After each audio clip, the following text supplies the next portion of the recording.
청춘의 어느 날 누군가를 만나 사랑하게 되고 자신의 모든 것을 다 바쳐서라도 저 사람과 함께 하겠다라고 하는 다짐이 결혼으로 이어집니다. 그리고 그 결혼의 자리에서 우리는 대부분 검은 머리 팥뿌리가 되도록 서로 사랑하겠다 서약을 하지요. 그 순간 형제는 남편이 됩니다. 그 순간 자매는 아내가 됩니다. 그러면서 부양, 협조, 정조라고 하는 삼각협약 아래 결혼 생활의 장기 레이스를 시작합니다. 그런데 문제는 오래되면 오래될수록 간장이 발효되듯 청이 더 익어가듯 더 깊고 더 좋은 향과 기능이 나타나도록 서로의 모습이 익어가야 하는데 우리 주변에는 남편 잡아먹는 아내가 많습니다.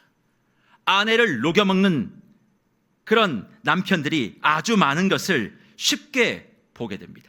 전혀 다른 환경에서 자라기도 했고 원래 사람은 나와 동일한 누군가가 있을 수 없기 때문에 의견이 다르고 생각이 맞지 않을 수는 있지만 문제는 이런 다름과 맞지 않음보다 오랜 결혼 시간 속에 서로 뭘 따져요?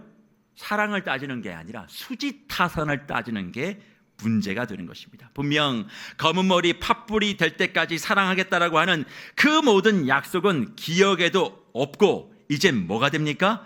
그리움도 사모함도 아닌 그 만남 자체가 원망이 돼버리는 거예요.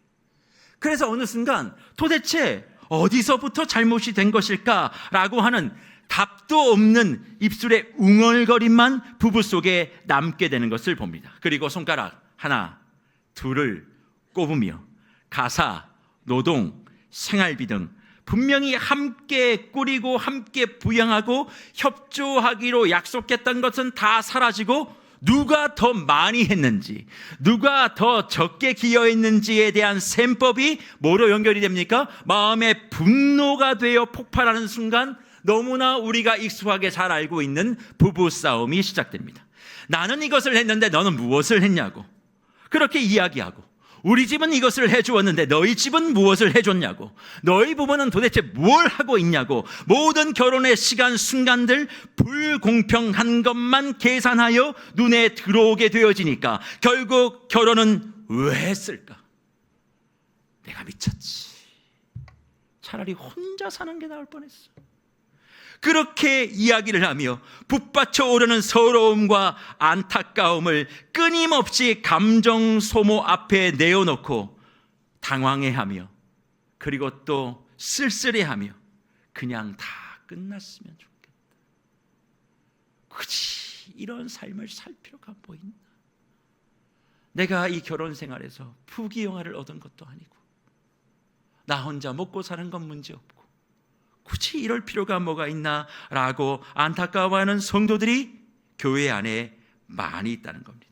가장 사랑한다 말했는데 그래서 평생을 함께 하고자 시작했는데 어떻게 지금은 가장 고통스러움과 좌절을 그 사랑했다고 고백하는 상대를 통해 경험하게 되어지니까 결혼을 왜 할까 답답해하며 결혼한다라고 하는 지체들을 만나게 되면 차마 말리지는 못하고 속으로는 울면서 겉으로는 웃으며 축복한다 이야기하는 분들이 예식의 현장에 얼마나 많은지 모릅니다. 그런데 목표 여러분, 부부간의 갈등, 부부간의 싸움이 왜 시작되는 줄 아십니까? 부부 상담가인 이호선 교수는 부부 싸움의 원인은 아이러니하게도 사랑의 허기가 서로에게 남아있기 때문이라고 설명합니다. 다시 말해 사랑하지 않으면 싸우지 않는다는 거예요. 기대가 없으면 분노도 없고 갈등도 없다 그렇게 설명합니다. 다시 말해 사랑하지 않으면 안 싸운다는 거예요. 사랑하지 않으면 갈등 없다는 겁니다. 그래서 부부간의 싸움, 의견의 충동 그것은 감정의 폭발이 표면적으로 나타난 것이지만 그 안에는 실질적으로 뭐가 있는 줄 아십니까? 나를 좀 사랑해달라고 나를 좀 살려달라고 하는 그런 비명과 나를 좀 혼자 두지 말라라고 이야기하는 서로를 향한 조난 신호 곧 SOS가 있다라고 이호성 교수는 설명합니다. 그러면 도대체 왜 부부는 피 한 방울 섞여 있지 않음에도 불구하고 이런 정서적인 연결고리로 연결되어져서 나를 좀 살려달라고 나를 좀 숨쉬게 하라고 나를 좀 책임지라고 하는 그런 신호를 서로가 서로에게 보내는 것일까요? 왜 서로 이토록 아파하면서도 때론 좋아하며 부부의 삶을 살아가는 것일까요? 오늘 마태복음 19장은 당시 유대 사회에 중요한 이슈가 하나 있었는데, 그게 뭐냐면 수치스러운 일이 뭐냐는 거예요. 인간이 살아가면서 수치스러운 일이 무엇인가, 그 수치스러운 일에 대한 해석을 바탕으로 기록되고 있습니다. 다시 말해 유대인들은 신명기 24장 1절의 이 말씀을 항상 가슴에 새겼어요. 그 말씀이 뭐냐? 사람이 아내를 맞이하여 데려온 후에 그에게 수치되는 일이 있음을 발견하고 그를 기뻐하지 아니하면 이혼 증서를 써서 그의 손에 주고 그를 자기 집에 내보낼 것이다 라고 하는 모세의 율법의 말씀을 새기고 있는 거예요. 그러니까 남편이 아내가 수치스러운 일이 있음을 발견하면 이혼 증서를 써서 집으로 돌려보낼 수 있다. 이게 모세의 율법이다. 그것을 유대인들이 받아들이며 이 수치스러운 일이 무엇인가에 대한 해석을 하기 시작했다는 겁니다. 근데 이 해석이 두 가지예요. 첫 번째 해석은 뭐냐면 샴마이 학파로 분류되어지는 해석인데, 이 사람들은 이 수치스러운 일을 보수적으로 해석합니다. 그래서 이 수치스러운 일은 간음과 은행이다. 그러니 아내가 간음하지 않고 음행하지 않으면 절대 이혼 증서를 써줄 수 없다라는 말씀으로 이것을 해석합니다. 그리고 또 하나의 해석이 있는데, 그것은 힐렐학파의 해석이에요. 힐렐학파는 이 수치스러운 일이 어떤 일이냐? 음식을 태워도 수치스러운 일, 음식을 못 만들어도 수치스러운 일, 그 얼굴이 못생겨도 수치스러운 일, 그 목소리가 마음에 안 들어도 수치스러운 일. 그러니까 남편의 입장에서 어떤 이유든 마음에 들지 않고 싫어지면 그 모든 것이 이혼 사유가 되어져서 이혼 증서를 써서 집으로 돌려보내요 이혼할 수 있다고 이 말씀을 해석해버리는 것입니다. 그러니 당시 유대 사회는 이 두 가지 해석 가운데 어느 해석을 더 즐겨하고 환호했겠습니까? 당연히 힐렐학파죠. 수치스러운 일을 남편이 정하는 거예요. 내 마음에 안 들면 그냥 다 수치스러운 일이라고 해서 이혼하게 되어진다라고 하는 힐렐학파를 훨씬 더 좋아했습니다. 그러니 이런 분위기 속에 예수님이 계셨던 거예요. 그런데 그 상황 속에 바리새인들이 어떤 이유가 있으면 이혼하는 것이 옳습니까? 라는 질문을 예수님께 던진 겁니다. 오늘 본문에서도 바리새인들이 예수님을 뭐 했다고요? 시험했다, 이렇게 얘기합니다. 그러면 시험은 뭔가? 어느 쪽을 택하든 반드시 비난을 받게 되는 그런 함정 속에 예수님이 갇히도록 바리새인들이 질문한 거예요. 그러니까 예수님은 그 질문에 답을 하셔야 되는데 어떻게든 답을 하든 진퇴양난인 거예요. 그런데 예수님 어떻게 답하는 줄 아십니까? 학파들을 설명하지 않으시고 하나님이 가정을 세우시고 부부로 연결하신 창조의 질서, 곧 부부 언약에 대한 말씀을 이어가십니다. 무엇보다 주님은 창세기 1장 27절과 2장 24절을 인용하시면서 결혼은 인간이 하는 합의사항이 아니라 하나님이 직접적으로 관여하시는 언약인 것을 선포하세요. 그래서 주시는 말씀이 무엇이냐? 마태복음 19장 5절과 6절에 이 말씀입니다. 말씀하시기를, 그러므로 사람이 그 부모를 떠나서 아내에게 합하여 그 둘이 한 몸이 될지니라 하신 것을 읽지 못하였느냐? 그런즉 이제 둘이 아니요 한 몸이니 그러므로 하나님이 짝지어 주신 것을 사람이 나누지 못할지니라, 그렇게 말씀하십니다. 우리는 이 말씀을 들으면 그래, 부부가 된다는 것은 이제 둘이 아니라 하나가 된 거야. 그러니까 사람이 나눌 수 없어 라고 이 문장을 그냥 쉽게 넘어가려고 합니다만, 사랑하는 무별 여러분, 이 말씀 가운데 가장 핵심적인 말씀은 사람이 나눌 수 없다는 이 말씀이 아니라 하나님이 이 둘을 짝지어 주셨다는 것이 핵심입니다. 하나님이 신랑과 신부를 짝지어줬다, 부부를 짝지어줬다라는 문장이 중요하다는 거예요. 그렇다면 하나님이 짝지어 주셨다는 그 말씀의 의미가 무엇인가? 이 말씀은 쉬즈그남이라고 하는 의미인데, 이건 둘이 하나 돼요. 불이 붙어서 뜨겁게 서로 사랑하게 하셨다는 의미가 아니라 어떤 의미예요? 두 마리의 소를 하나의 나무에 걸어놓고 못을 박아버리다는 의미예요.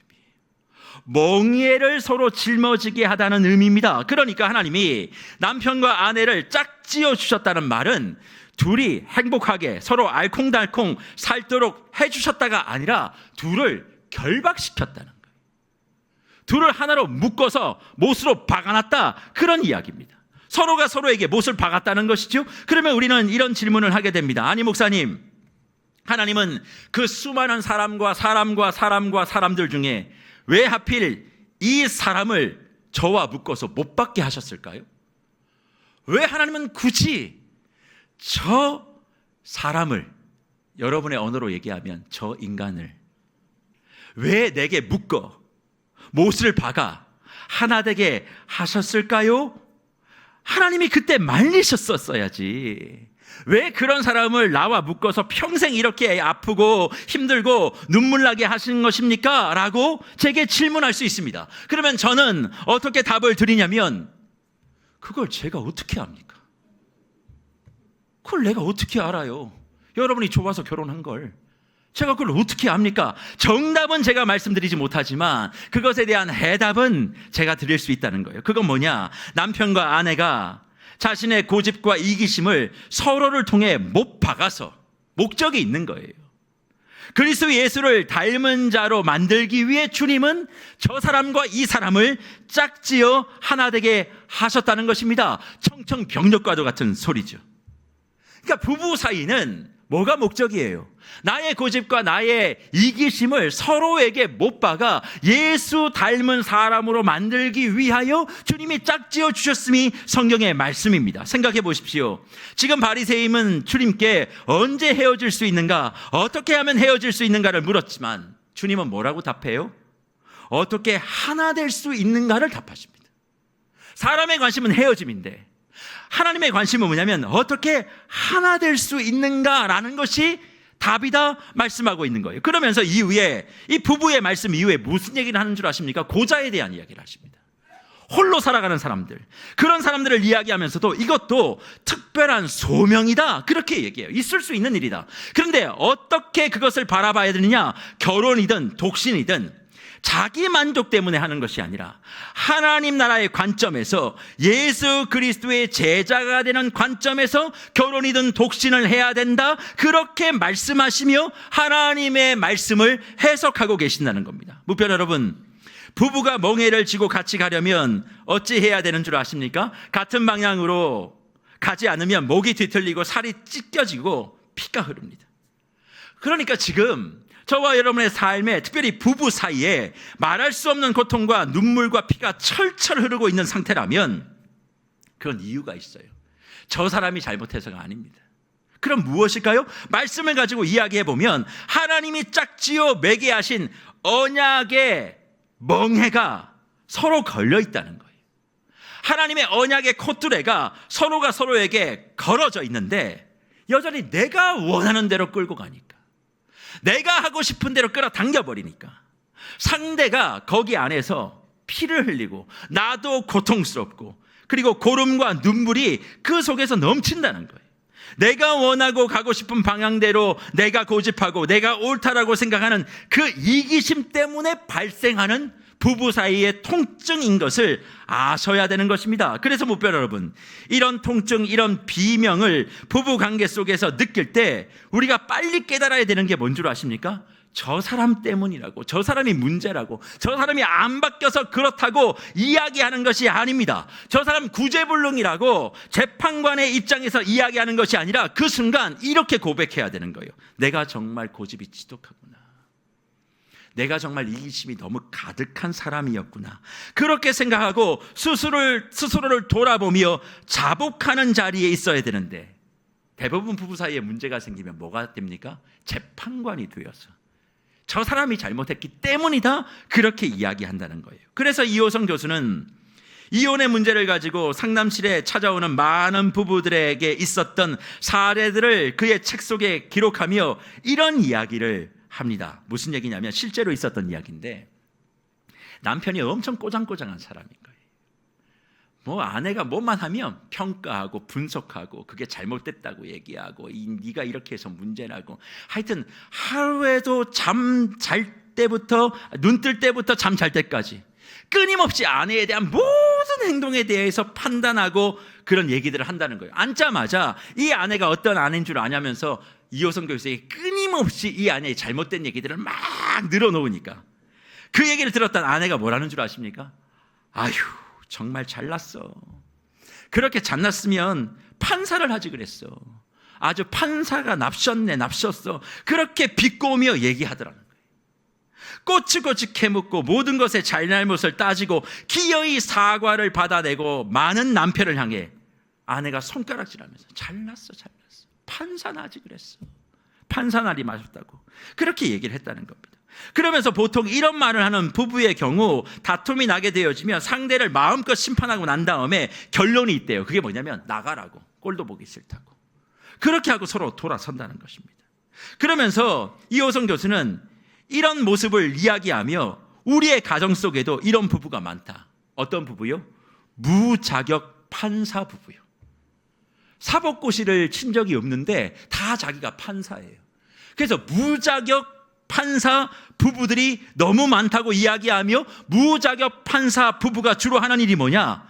조종하고 화해하고 권고하는 것이 아니라 뭐 합니까? 영장 발부 구속 수사만 하려고 한다는 거예요. 무조건 얽매려고 한다는 거예요. 그러니까 이호성 교수가 무슨 얘기를 하냐면 그런 부부들은 다 돌팔이 판사들 아니냐고. 그런데 이 판사들이 얼마나 까다롭고 까탈스럽고 깐깐한지 작은 실수 하나에도 중범죄에 저지른 범죄자 취조하듯이 배우자와 자녀들과 가족들을 몰아세운다는 겁니다. 그래서 판단은 빠른데 용서는 늦고 분석은 힘찬데 돌봄은 게으른 그런 사람들이기 때문에 이 사람들은 아침에 눈을 뜨면서부터 잠들 때까지 뭘 생각하는 줄 아세요? 상대의 행동과 말을 계속 생각한다는 거예요. 아니, 먹고 살기도 바빠 죽겠는데 하루 종일 그 생각하는 거예요. 무슨 얘기를 했고 어떻게 행동했고 뭐 이런 얘기들. 그러면서 결론이 뭐냐? 결국 아버지든 엄마든 아내든 남편이든 자식이든 이 결론에 이른대요. 내가 제일 불공평한 대우받았다고. 내가 제일 억울하다고. 내가 이 가정에서 이렇게 많이 희생했는데 돌아온 거 쥐꼬리만큼도 없다고. 그렇게 얘기하며 분노한다는 것입니다. 그래서 그것을 상쇄받기 위해서 이 사람들은 관계를 맺을 때도 작은 비밀조차 없어야 된다고, 모든 걸 다 공유해야 된다고, 그렇게 배우자에게 상대에게 강요하고 나아가 실수도 용납도 받아들이지 못하는 서로가 서로를 옥죄는 관계로 결국 뭐예요? 부부가 그냥 관계가 깨지는 게 아니라 정서를 파탄나게 만들어버리는, 사회 안에서도 제대로 살아갈 수 없는 사람을 만들어버리는 것이 이런 사람들의 부부 관계라 이호성 교수는 밝힙니다. 그래서 이런 부부와 가정에게 남는 것은 뭔 줄 아세요? 변화가 아니래요. 사랑하는 무별 여러분, 지적하면 변화될 것 같죠? 아닙니다. 남편 지적해보세요. 변화되나? 아내에게 계속 지적해보세요. 아내가 바뀌나? 절대 바뀌지 않고 변화되지 않고 뭐만 있는 줄 아십니까? 반감만 생긴다, 그렇게 얘기합니다. 변화되라고 지적했는데 반감만 생긴다는 거예요. 그리고 이런 반감만 있는 집안은 끊임없이 긴장이 흐르고 작은 잘못 하나에도 예민해지고, 그러니까 예민해지는 그 사람의 시선과 감정의 상태에 따라 집안 공기가 막 수시로 바뀌는 거예요. 그 사람이 기분 좋으면 훈풍이 불었다가 그 사람이 기분 나쁘면 완전히 시베리아 벌판이 되는 거예요. 그러면요, 그 집안에 그런 사람이 있잖아요. 자녀들이 들어올 때부터 물어봅니다. 오늘 상태가 어떠냐고. 그게 보통 이제 아내일 경우들이 많거든요. 그러면 아빠가 물어봅니다. 어떠냐 엄마 오늘. 그리고 괜찮다고 하면 일찍 들어오고 안 괜찮다고 하면 계속 자기가 하는 일을 계속 하는 거예요. 그러면 이제 늦게 들어와서 더 큰 문제가 벌어지게 되겠죠. 그런데 그것을 전적으로 늦게 들어온 사람의 잘못이라고 얘기하는 것도 문제가 있음을 우리는 한번 생각해 봐야 한다는 겁니다. 그렇다면 무별 여러분, 여러분의 가정은 어떠하십니까? 만약 여러분의 가정의 부부가 이런 모습이라면 어찌해야 할까요? 우리는 부부 사이에 같은 멍에를 쥐고 방향이 달라서 지르고 있는 서로 간의 비명 속에 담긴 그 속뜻을 먼저 이해해야만 합니다. 서로 간에 아파서 지르고 있는, 더 나를 사랑하고 너 나에게 관심을 가져달라고 하는 서로 간의 비명에 담긴 속뜻을 알아야 돼요. 그러면 그게 뭘까? 사실 저와 여러분에게는 기본적으로 원하는 욕구들이 있습니다. 상대에게 바라는. 근데 그것이 멍해와 책임이라는 것에 막히게 될 때 우리의 마음이 불편해지는 것은 부인할 수 없습니다. 그런데 그것이 나에게만 주어지는 고통이 아니라 같은 멍해 안에서 나만 힘들고 아픈 게 아니라 상대도 아프다는 사실이 먼저 인지되어져야 부부 사이의 문제가 풀어질 수 있다는 거예요. 나만 일방적으로 억울한 게 아닙니다. 같은 멍에를 쥐고 있으니까 함께 아프다는 사실을 인정해야 된다는 거죠. 나만 아픈 게 아니라 서로 다 아프다는 겁니다. 그래서 우리에게 무엇이 필요하느냐? 그리스도의 눈이 필요한 거예요. 저 사람이 왜 나를 아프게 할까 따지는 재판관의 시선이 아니라 이런 상황과 환경 속에서 저 사람도 얼마나 숨이 막힐까?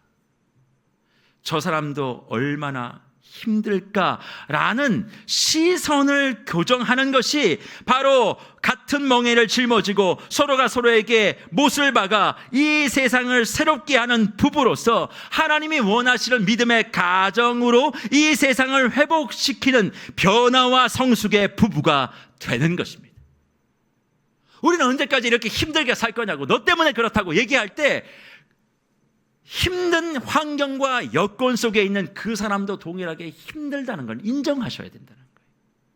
이게 인정이 되지 않으니까 실제 부부싸움을 가만히 살펴보면 제일 답답한 일이 진행되죠. 그게 뭡니까? 도돌이표 대화예요. 그게 뭡니까? 늘 똑같은 레파토리가 나와요. 그것이 반복돼요. 같은 결말, 매 순간 수십 년 지나기도 한다는 겁니다. 들어보면 그 안에 자기의 서운함, 억울함을 이야기하고 전달하고 싶지만 결국 하고 싶은 건 뭐예요? 시시비비를 가리고 싶은 겁니다. 누가 더 잘못했냐는 거예요. 재밌는 것은 연애할 땐 누가 더 사랑하느냐를 갖고 싸우는데 부부가 되어지는 순간 누가 더 사랑하느냐를 갖고 싸우는 일은 없습니다. 누가 더 잘못했냐를 갖고 싸우는 겁니다. 이게 연애와 결혼의 아주 근본적인 차이예요. 결혼하는 순간 누가 더 사랑하는지는 어느 순간부터 내 관심이 아닙니다. 부부가 집중하는 것은 누가 더 잘못했는가? 그래서 잘잘못을 따지고 결론을 정확하게 내서 내 책임은 없다고, 너의 잘못이라고 해야 내가 좀 덜 억울한 것 같아요.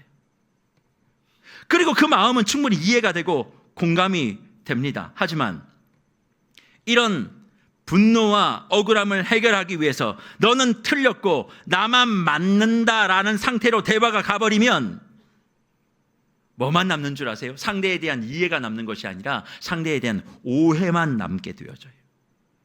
부부 사이에 이해가 남아야 되는데 오해가 남아버리는 거예요.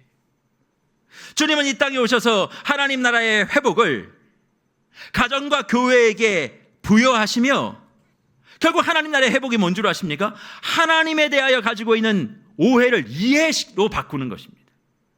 하나님이 가지고 있는 하나님 나라에 대한 오해를 이해로 바꾸는 것이 하나님 나라의 회복인데, 가정 안에서 부부 안에서 서로 이해를 해야 될 관계가 오해의 순간이 많아지게 되어지면 어떻게 그 가정이, 그 부부가 하나님 나라의 회복을 위한 가정과 부부가 될 수 있겠습니까?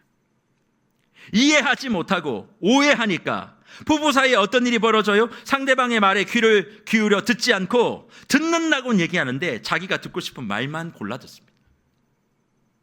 그리고 자기에게 유리한 방향으로 모든 대화를 재편집해서 생각하니까 자기만의 독백과 누구의 독백이 계속 부딪히니까 끝나지 않은 굴레와 비명은 날이 갈수록 커가는 것 아닙니까?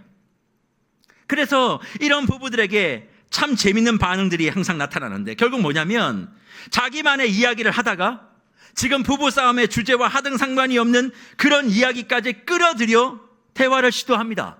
사실이 아니고 또 팩트가 아닌, 그 다음에 뭐가 돼요? 이제 감정과 인격을 파괴하는 그런 일들로 번지게 되는 거죠.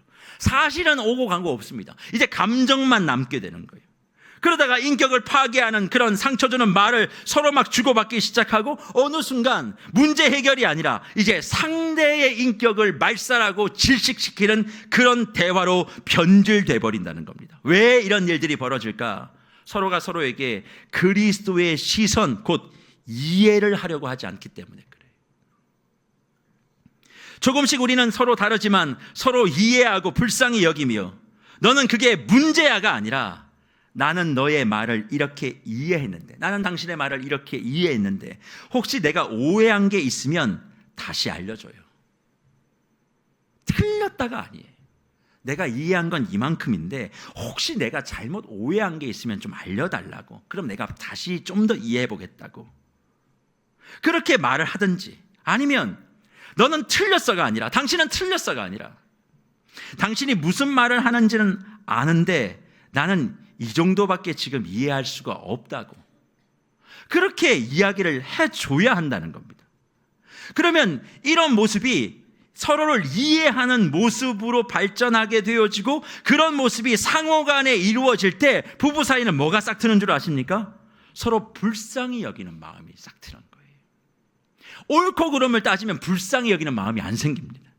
근데 상대의 말을 이해하려고 애를 쓰고 내가 이만큼밖에 못해서 미안하다고 얘기하는 그 순간 부부 사이에는 불쌍한 마음, 곧 긍휼의 마음이 드는 거죠. 사랑하는 무별 여러분, 긍휼의 마음이 무엇인 줄 아십니까? 긍휼은 영어 단어로 compassion입니다. 근데 이 말의 의미는 come, 함께라는 뜻과 passion, 고통이라는 말이 합쳐질 때 사용되는 말이에요. 그러니까 함께 고통을 받으면 그게 뭐예요? 긍휼이라는 것입니다. 나는 편한데 남들을 위로하는 거, 그 긍휼 아닙니다. 긍휼의 마음은 함께 고통받고 함께 아파하는 거죠. 그러니까 부부의 연결, 부부의 멍에는 뭐 하라고? 함께 고통받으라고. 그러면 함께 고통받으면서 어렵게 살라는 얘기가 아니라, 함께 고통을 받는 건 뭐예요? 서로 불쌍히 여기는 거예요. 부부가 서로를 바라보며 서로를 긍휼히 불쌍히 여기면 어떤 일이 벌어져요? 너는 그게 문제고 너네 집안은 이게 문제야, 이런 얘기 하지 않습니다. 서로 불쌍히 여기니까 너와 내가 다른 사람이 그리스도의 멍에로 못을 박아 서로 힘들구나, 힘들고 버겁구나, 나만 버거운 게 아니라 당신도 버거웠네. 그렇게 그리스도의 시선으로 부부가 서로를 바라보는 마음, 그것이 긍휼히 여기는 것이고, 이 긍휼히 여기는 마음이 부부 가운데 시작될 때 하나님은 그 가정을 하나님의 나라의 가정으로 세워주신다, 우리에게 말씀하고 있는 거예요. 그러니 사랑하는 무별 여러분, 가정이 행복하려면 부부가 행복해야 돼요. 그럼 그 부부가 행복하려면 어떻게 해야 되는 줄 아십니까? 부부가 서로를 바라보며 불쌍히 여겨야 돼요. 안타까워 여겨야 되는 거예요. 그게 긍휼의 마음이 샘솟아날 때 그것이 하나님 나라의 천국 가정이라 주님은 말씀합니다. 그래서 마태복음 9장 13절에 예수님의 말씀을 보십시오. 너희는 가서 내가 긍휼을 원하고 제사를 원하지 아니하노라 하신 뜻이 무엇인지 배우라.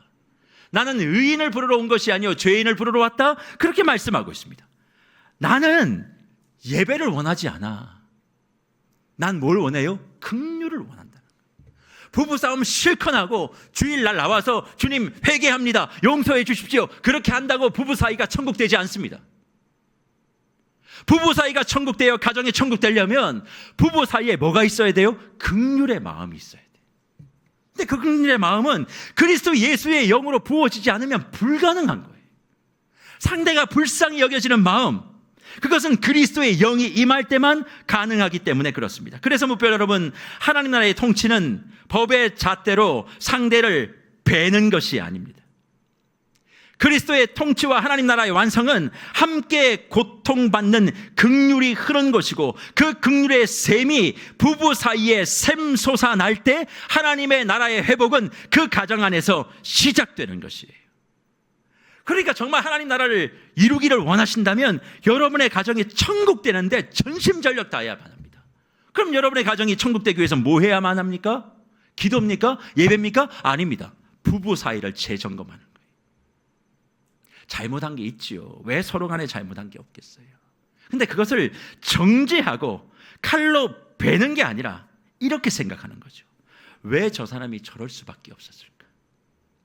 그것을 살펴내며 그 사람의 상처, 그 사람의 아픔을 곁에서 싸매어 주는 것, 그거 하라고 주님이 멍에 짊어지고 망치로 못을 박아 그 사람 옆에 나를 둔 거예요. 사람은요, 자기가 배워오고 익혀온 대로 행동하고 말합니다. 그러니 그 사람의 삶 속에 이런 잘못된 행동이 있는 것은 그 사람이 원래 잘못된 게 아니라 그 사람의 가정 속에, 집안 속에, 학교 속에, 살아온 환경 속에 뭔가 문제가 있었던 거예요. 그러니 그 문제 속에 있었던 그 집안과 그 사람을 정죄할 것이 아니라, 이 사람도 그런 환경 속에 자라왔으니 얼마나 불쌍한가. 그렇게 생각하며 그 사람의 어려움을 만져주는 것, 이게 긍휼이에요. 남편이 직장에서 일을 하고 힘들게 돌아왔어요. 그러면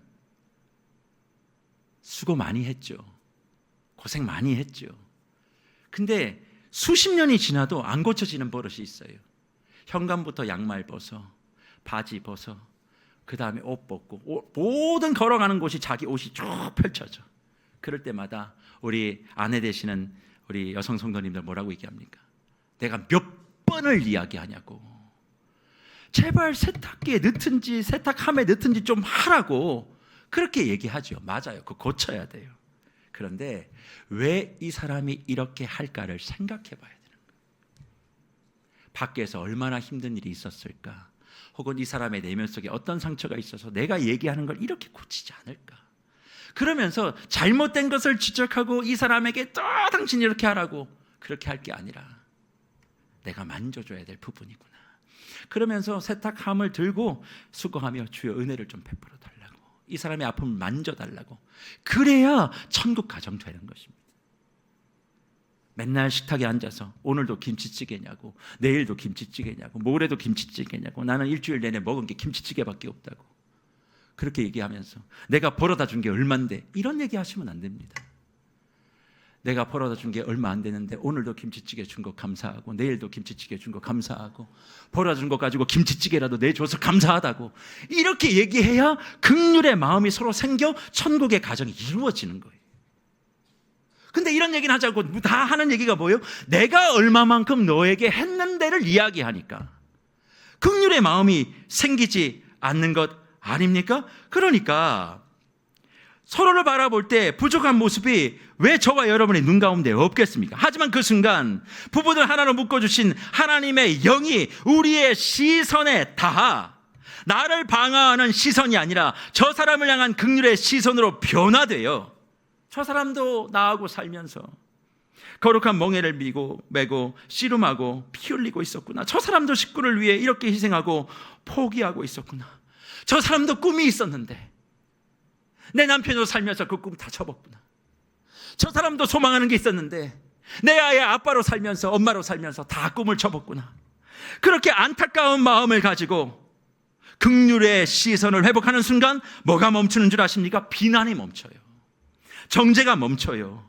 그리고 그 자리에 눈물이 터지는 것 아닙니까? 그런 차원에서 부부에게 가장 중요한 것은 서로에게 짊어져진 그 멍에를 벗으려고 하는 것이 아니라 이것을 함께 잘 메고 같은 방향으로 달려가는 애씀과 수고를 회복하셔야 하는 것입니다. 왜 그래야 되느냐? 이것이 그리스도를 닮은 가장 기초적인 가정의 모습이고, 이 기초가 부부 사이에 잘 이루어지면 그것을 보는 자녀들이 뭐예요? 그리스도를 닮은 사람으로 교회를 새롭게 변화시킬 수 있는데 그걸 우리가 보여준 적이 없어요. 그래 사랑하는 목별 여러분, 부부가 서로 정죄하는 부부이기 때문에 교회가 어떤 교회가 되는 줄 아십니까? 정죄하는 교회가 되는 거예요. 예수 믿는 부부가 늘 앉아갖고 잘못된 것만 빠지고 재판장에 고태만 들고 있으니까 그런 사람들이 교회에 모이면 뭐 할까요? 서로의 잘못된 것만 다 들추어내는 거예요. 그러니까 부부가 천국이 안 되고 가정이 천국이 안 되면 교회는 천국 될 수 없습니다. 교회가 천국이 안 되면 이 나라, 이 사회도 천국 될 수 없다는 것이지요. 그런데 이런 부분에 대한 내용들은 전혀 인지하지 못하고 어떻게 해요? 그냥 열심히 믿고 열심히 기도하면 하나님 다 해결해 주신다, 그렇게만 얘기하고 있으니까 부부 문제가 해결이 안 되는 것입니다. 그러면 어떻게 저와 여러분의 삶 가운데 부부에게 주신 이 언약과 사랑, 그리고 긍휼로 짝지어 주심을 우리가 잘 받아들여 주님을 닮은 시선과 생각과 행동을 하는 천국의 부부관계, 천국의 가정관계, 천국의 부모 자식 관계, 천국의 교회가 될 수 있을까요? 세 가지를 기억하시면 됩니다. 첫 번째는 부부 사이에 서로 터져 나오는 비명을 구조 요청으로 받아들이시면 됩니다. 부부 사이에 나오는 비명을 구조 요청으로 받으시면 돼요. 배우자가 날카로운 말을 쏟아낼 때 그것을 나를 공격하기 위함이 아니라 나를 좀 더 생각해 달라는 요청으로, 나를 좀 더 사랑해 달라고 하는 간청으로, 나의 상황을 먼저 좀 살펴달라고 하는 구조 신호로 받으셔야 돼요. 그리고 그 요청을 받으면서 또 이 사람 왜 이래가 아닙니다. 이렇게 또 화를 내는 거 보니 또 더 많이 힘들었구나, 외로웠구나, 내가 몰랐어, 미안해 라고 하는 말을 하며 서로의 고통을 짊어지는 시간으로 바꾸셔야 저와 여러분의 삶의 부부의 모습 속에 진짜 천국이 시작되는 줄 믿습니다. 구조 신호가 있었는데 외면하면 그건 처벌받아야 돼요. 부부 사이 안에 구조 신호가 있었는데 내가 외면했다, 하나님이 분명히 심판하실 겁니다. 그 소리를 귀담아 들으세요. 그리고 잘못한 건 잘못했다고, 미안한 건 미안하다고, 사랑하는 건 사랑한다고 얘기하셔야 됩니다. 아, 목사님, 저는 어릴 때부터 자라왔고 유교 집안이 자라왔고 저는 집안이 시골이고 그래서 그런 이렇게 오그라드는 얘기 잘 못합니다. 그거 다 핑계입니다. 왠 줄 아십니까? 하나님의 영이 임하면 입술톡에 사랑한다, 미안하다, 고맙다는 얘기는 그냥 터지게 돼 있어요. 천국 방언은 다른 게 아닙니다. 사랑이고 고마움이고 미안함이에요. 내가 예수를 믿어 성령을 받은 자라면 어떻게 아내에게 사랑한다는 말을 못합니까? 내가 오랜 동안 자라와서 못했다고요? 아닙니다. 주의 영이 즉시로 임하면 사랑한다는 말은 터지게 돼 있어요. 근데 왜 안 하느냐? 하기 싫어서 하는 겁니다. 하나님 핑계 대지 마시고, 삶 핑계 대지 마시고, 내가 무슨 출신이고 어디 지역이고 이런 얘기 하지 마십시오. 그 얘기 하려면 주님 앞에 가서 아무리 얘기해 보십시오. 주님 들어주십니다. 주의 영이 임하면 그 구조 소리를 듣고 내가 움직이게 되는 거예요. 힘들었다, 아프겠다, 어떻게 해줄까? 그것이 회복되어지는 세계로교회 모든 부부 되시기를 주의 이름으로 축복합니다. 그리고 두 번째로 해야 될 일이 있습니다. 그게 뭐냐면 부부가 재판장의 고태를 이제 서로 내려놓는 거예요. 언제까지 누가 더 잘못했느냐, 무엇이 문제였느냐를 찾기 위한 증거와 증인에 매달리지 말고 어떻게 하면 내가 당신의 마음을 좀 더 가볍게 해줄 수 있는지를 생각하며 재판관 포기 선언을 하셔야 되는 거예요. 어떤 행위에 대하여 혀를 쩍쩍 차고, 당신 그 행위 내가 보면 징역 10년이야. 그런 얘기 들으면 내가 징역 10년이라고? 너는 무기징역이야. 서로 부부가 앉아가지고 징역 배틀을 하고 앉아 있는 거예요. 그럼 나중에 뭐가요? 10년, 무기징역, 그 다음 뭐예요? 서로가 사형을 선고하는 거예요. 아니, 부부가 같이 잘 살겠다고 하나님의 말씀으로 맺어졌는데 사형을 선고하면 그게 정상입니까? 그러니까 징역을 매기는 재판관의 고태를 이제 내려들고 오히려 내 안에 완악함이 가득했고, 내가 돌팔이 재판관이었다고, 내가 그거 흉내내, 내가 많이 정죄했는데 미안하다고 그렇게 이야기하며 이제 서로가 서로에게 고태를 내려놓고 자복하는 시간을 부부가 반드시 가져야 될 줄 믿습니다. 그럼에도 불구하고 어려우신 분들 계시지요? 상대에 대한 인내심이 바닥을 뚫고 들어가신 부부들이요, 더 이상 내가 어디까지 참아야만 합니까? 네, 언젠가 제가 한번 말씀드리겠습니다. 상대 배우자의 중독은 참으시면 안 됩니다. 도박, 폭력, 알코올릭, 이건 참지 마십시오. 그러나 이것을 제외하고 내가 참으려고 했는데 더 이상 참을 수 없어, 인내할 수 없습니다 단계까지 갔다면, 나는 인내하지 못하지만 하나님의 신실하신 손길이 우리 부부를 천국까지 이끌어갈 것을 믿고 나의 고집과 나의 생각과 신념을 내려놓고 배우자의 손, 남편과 아내의 손을 잡아 하나님이 하나님 나라의 방향으로 발걸음을 맞추어질 것을 믿고 그 자리를 기쁨으로 지나가시는 저와 여러분들이 되시기를 주의 이름으로 축복합니다. 하나님이 포기하지 않으시며 서로가 서로에게 다듬어지고 맞추어지는 과정을 경험하라. 이 세상 수많은 사람들 가운데 그 사람을 딱 찍어 짝으로 지어주셨다면 그 영원한 언약은 천국에 이르도록 포기될 수 없고 파기될 수 없는 것입니다.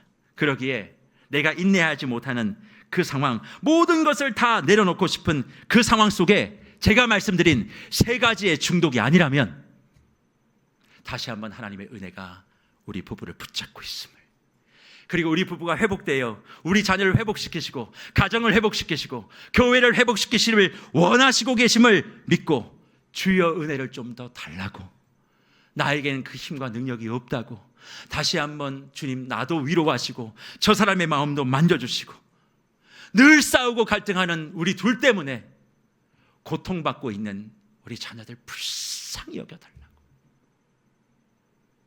우리가 깨지면 저들도 깨진다고.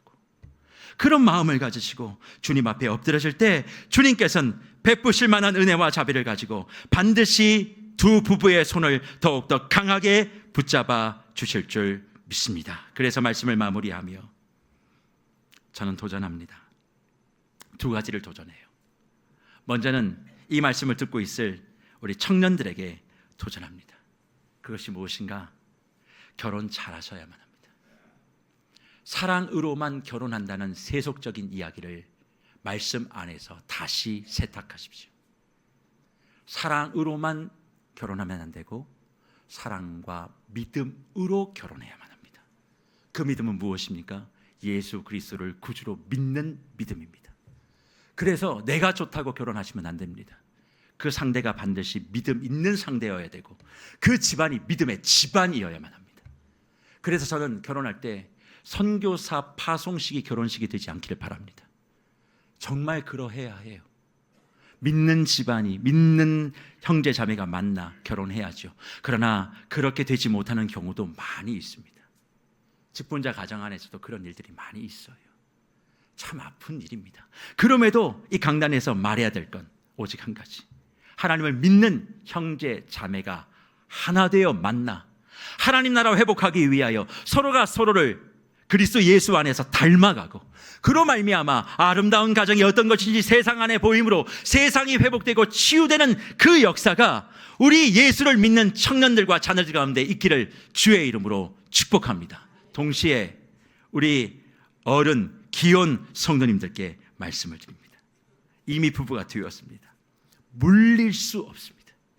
그러면 어떻게 해야 됩니까? 억지로 살아내는 것입니까? 아닙니다. 예수 그리스도의 눈으로 긍휼히 서로를 바라보며 나 때문에 꿈을 꺾은 저 사람 옆에 내가 잘 있겠노라고.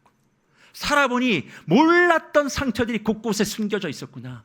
저걸 숨기고 사는데 얼마나 힘들었을까.